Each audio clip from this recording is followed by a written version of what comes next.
नमस्कार दोस्तों। आज हम लोग एक मोस्ट इम्पोर्टेंट टॉपिक पढ़ने जा रहे हैं जिसको हम लोग बोलेंगे आइसोमेट्रिक प्रोजेक्शन। आइसोमेट्रिक प्रोजेक्शन होता क्या है? अब इसको समझने के लिए हम सबसे पहले इस क्यूब को देखते हैं। अब इस क्यूब को देखिए, ये राइट साइड वाले क्यूब को, इसको हम मान लेते हैं हॉरिजॉन्टल सरफेस पे रख दिया। अब जो ही हॉरिजॉन्टल सरफेस पे इसको हम रखेंगे तो क्या होगा कि इसका जो बेस है हॉरिजॉन्टल पे जाएगा और हम यहाँ सामने से देखने स्टार्ट किए, एकदम परपेंडिकुलर, इस प्लेन के परपेंडिकुलर, ये जो प्लेन है इस प्लेन के परपेंडिकुलर देखना स्टार्ट किए तो हमें क्या दिखेगा? सिर्फ और सिर्फ यही प्लेन हमें नज़र आएगा। ऊपर वाला टॉप वाला प्लेन नहीं दिख पाएगा, साइड वाला प्लेन नहीं दिख पाएगा। अब क्या करते हैं, इस क्यूब को थोड़ा सा टिल्ट करते हैं। टिल्ट करने का मतलब कि आप दूसरे डायग्राम पे आ जाइए। हम इधर से देख रहे थे, है ना, पहले सिर्फ और सिर्फ ये आपका एक ही सरफेस दिख रहा था। अब क्या है, जो ही टिल्ट किया तो ये दोनों सरफेस दिख रहा हुआ है, लेकिन हॉरिजॉन्टल सरफेस पे इसका बेस रखा हुआ है।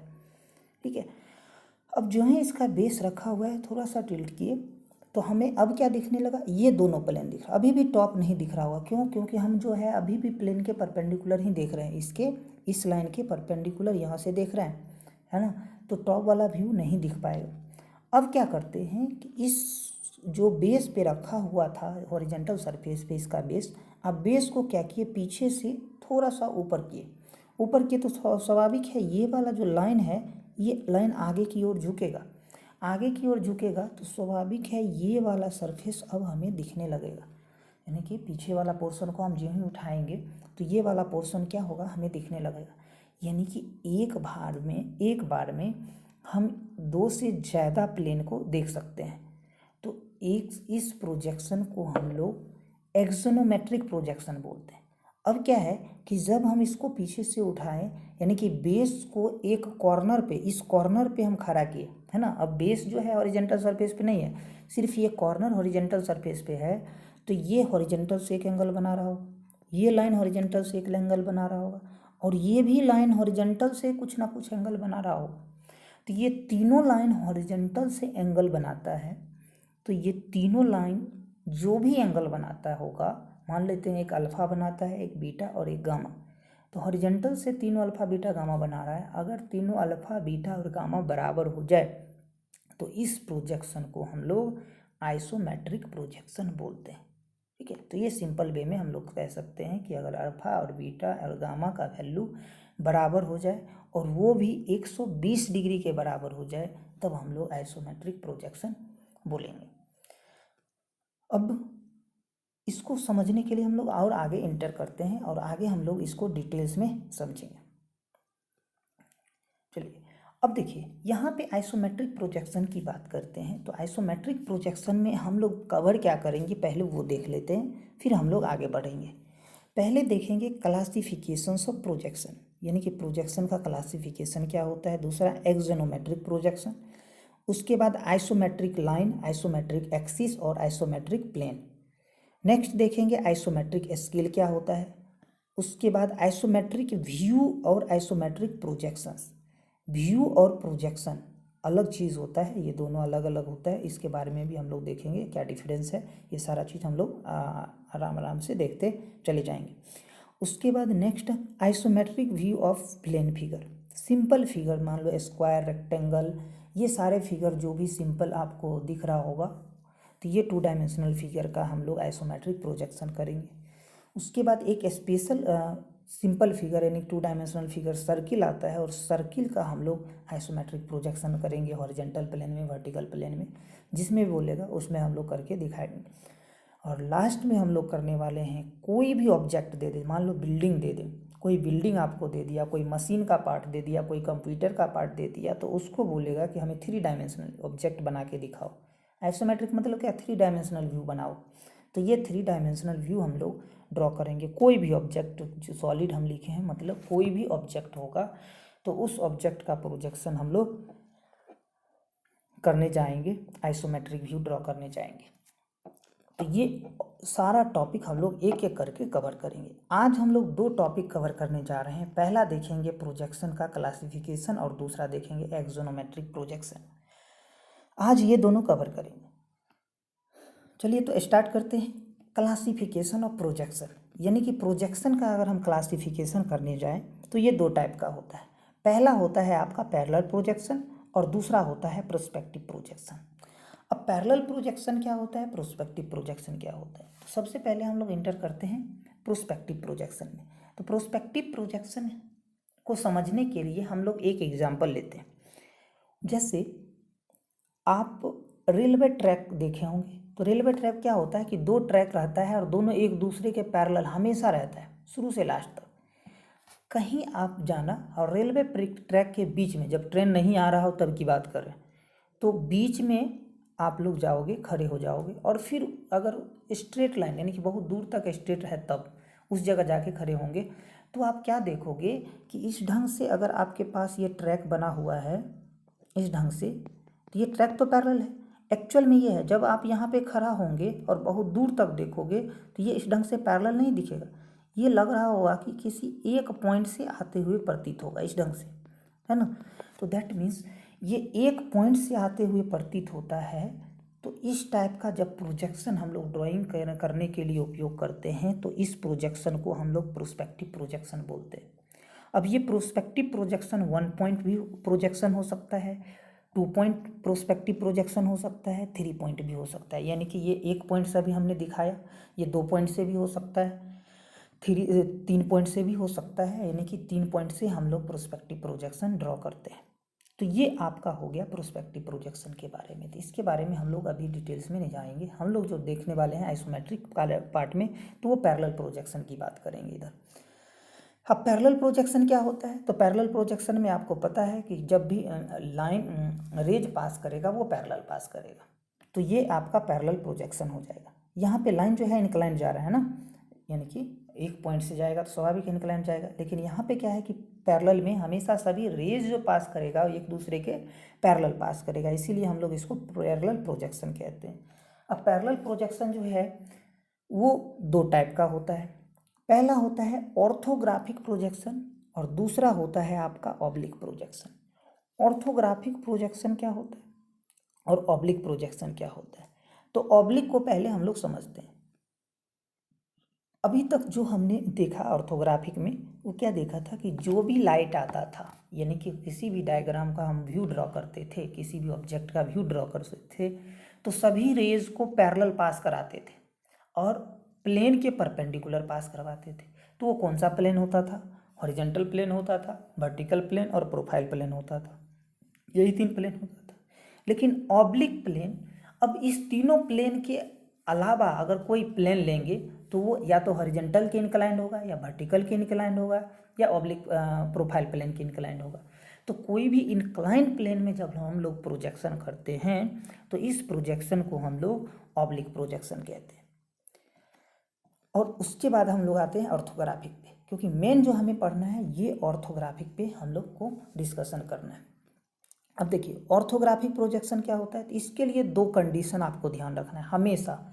ये कंडीशन आपको कहीं भी मिल गया तो उस प्रोजेक्शन को हम लोग ऑर्थोग्राफिक प्रोजेक्शन कह सकते हैं।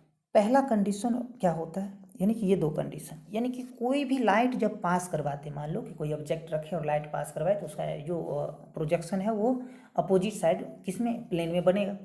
तो यहाँ पे जो भी लाइट पास करवा रहे हो सभी रेज एक प्लेन ऑफ प्रोजेक्शन के परपेंडिकुलर होना चाहिए। यानी कि मान लो दीवार है और बीच में आप खड़े हो जाओ और पीछे से लाइट पास करवाओ, तो स्वाभाविक है लाइट जो है दीवार के परपेंडिकुलर जाना चाहिए। इस ढंग से हम लोग पीछे लाइट वाला सेटअप रखेंगे, तो ये आपका क्या हो जाएगा, ऑर्थोग्राफिक प्रोजेक्शन। और जो भी लाइट पास करा रहे हैं आप, वो सभी लाइट एक दूसरे के पैरेलल होना चाहिए। लाइट मतलब उसका जो रेज होगा वो सभी एक दूसरे के पैरेलल होगा।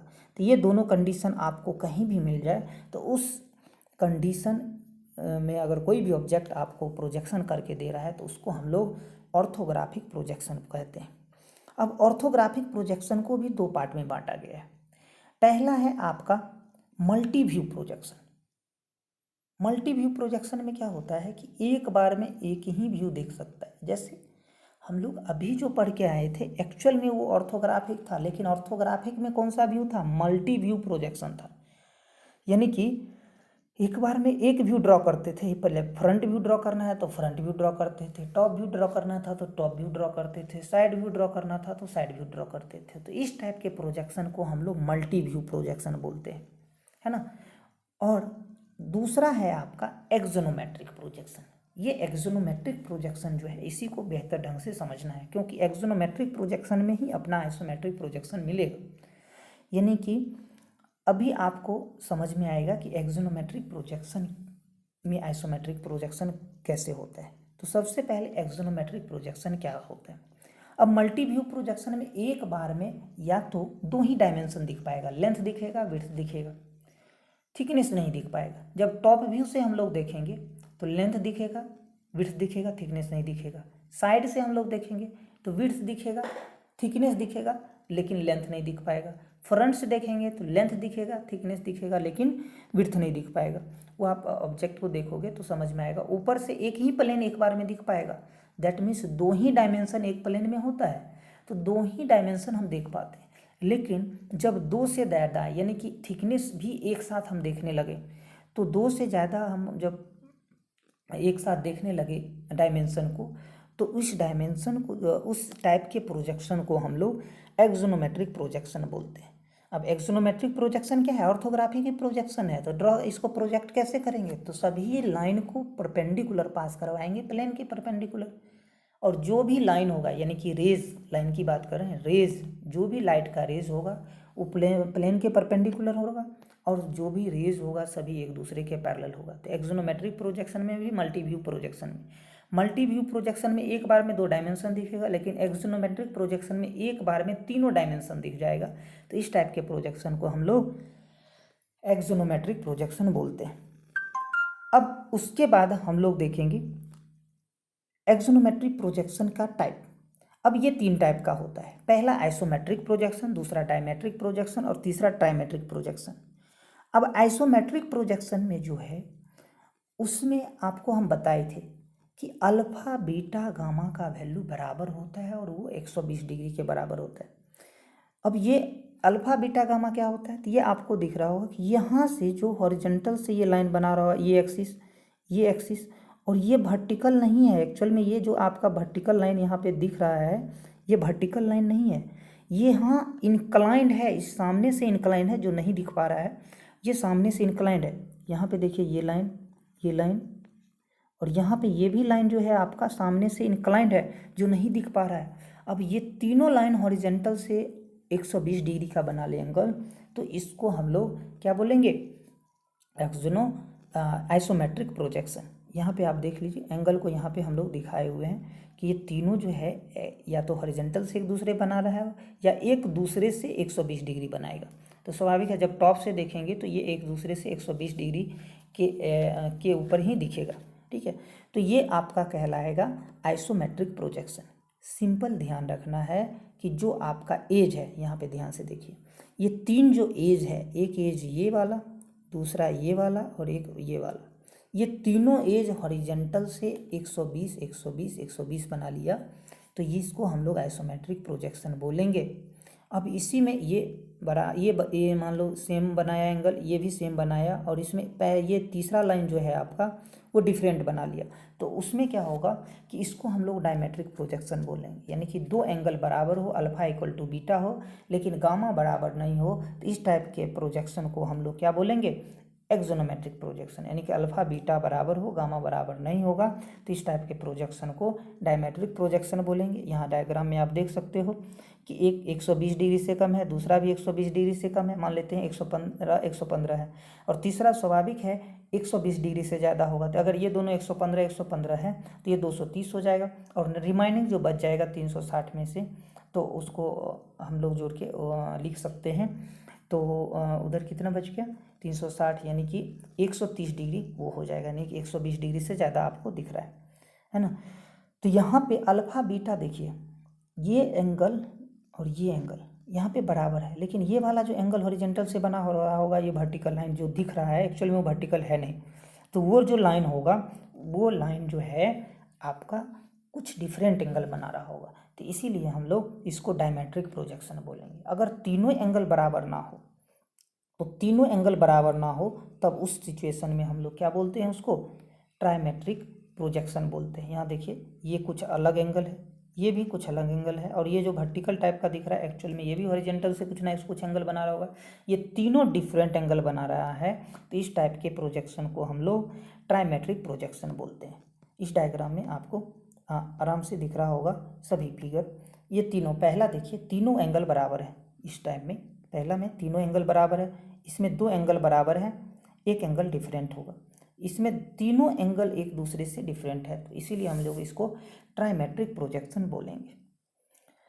अब कोई पूछेगा कि ऑर्थोग्राफिक प्रोजेक्शन और आइसोमेट्रिक प्रोजेक्शन में क्या है अंतर, तो एक्चुअल में ऑर्थोग्राफिक प्रोजेक्शन का पार्ट है आइसोमेट्रिक प्रोजेक्शन, तो ये गलती से भी नहीं कहेंगे कि वो अलग चीज़ है और ये अलग चीज़ है। हाँ, अब इसमें थोड़ा सा डिफरेंस है कि मल्टी व्यू प्रोजेक्शन जो हम लोग ड्रॉ करते हैं उसको हम ऑर्थोग्राफिक बोल देते हैं, जो अभी पढ़ के आए हैं एक्चुअल में वो मल्टी व्यू प्रोजेक्शन था, लेकिन उसको हम लोग ऑर्थोग्राफिक प्रोजेक्शन बोलते हैं।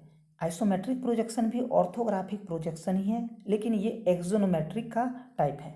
एक्सोनोमेट्रिक में क्या होता है, तीनों डायमेंशन एक साथ दिखेगा। अब इस सब को समझने के लिए डायग्राम को आप आराम से देखिए और आराम से समझ में आ जाएगा। पहला पे हम लोग फोकस करते हैं। यहाँ पे देखिए ये 30 डिग्री एंगल बना रहा है, ये भी 30 डिग्री बना रहा है, और ये जो आपको वर्टिकल लाइन दिख रहा है ना, ये हॉरिजेंटल से 30 डिग्री बना रहा होगा यहाँ पे, है ना, ये भी एंगल कुछ ना कुछ बना रहा है, तो वो कितना होगा 30 डिग्री बना रहा है ना। तो एक्चुअल में ये 30 डिग्री यहाँ पे दिख रहा है हॉरिजेंटल से, alpha equal to beta equal to gamma ये बराबर बना रहा है। तो यहाँ पे जब ये लाइन ड्रॉ करेंगे तो ये जो अल्फा बीटा गामा यहाँ पे बनाएगा ये 120 120 120 डिग्री का बनाएगा, तो इसीलिए वहाँ पे हम लोग 120 डिग्री लिखे हैं। अब यहाँ पे ये देखिए 15 डिग्री, ये 15 डिग्री ड्रॉ करने की बात कर रहे हैं, तो इस सिचुएशन में दिख रहा है। और फिर जब यहाँ पे हम लोग फ्रंट व्यू देखेंगे, लाइट पास करवाएंगे, तो ये लाइन और ये लाइन, है ना, तो ये दोनों 105 बनाएगा और ये डिफरेंट बनाएगा 150 डिग्री बना रहा है। तो इसमें दो एंगल बराबर है, एक नहीं बराबर, तो इसको डायमेट्रिक प्रोजेक्शन बोलेंगे। और इसमें तीनों एंगल डिफरेंट है, ये मान लो 45, ये 15 ले लिया, ये कुछ अलग होगा, तो इस ढंग से यहाँ पे तीनों एंगल जो है अल्फा बीटा और गामा का वैल्यू जो है अलग अलग दिखेगा, तो इस टाइप के प्रोजेक्शन को हम लोग ट्राइमेट्रिक प्रोजेक्शन बोलते हैं। तो यहाँ पे सॉलिड फिगर में भी आप लोग देख सकते हो, ये तीनों एंगल बराबर है, इसमें दो एंगल बराबर है, इसमें एक भी एंगल बराबर नहीं है, तो इस टाइप के प्रोजेक्शन को आप कह सकते हो क्या, एक्सोनोमेट्रिक प्रोजेक्शन। तो ये एक्सोनोमेट्रिक प्रोजेक्शन का पार्ट है। आइसोमेट्रिक तीनों एंगल बराबर हो तो आइसोमेट्रिक, दो एंगल बराबर हो तो डायमेट्रिक, तीन एंगल बराबर हो तो ट्राइमेट्रिक प्रोजेक्शन बोलते हैं। तो ये आपका हो गया ऑल अबाउट आइसोमेट्रिक प्रोजेक्शन के बारे में। अब नेक्स्ट वीडियो में हम लोग नेक्स्ट टॉपिक को डिस्कस करेंगे कि आइसोमेट्रिक लाइन क्या होता है, आइसोमेट्रिक प्लेन क्या होता है, आइसोमेट्रिक एक्सिस क्या होता है, ये सारा चीज़ एक एक करके हम लोग सीरियल वाइज डिस्कस करते चले जाएंगे। Thank you.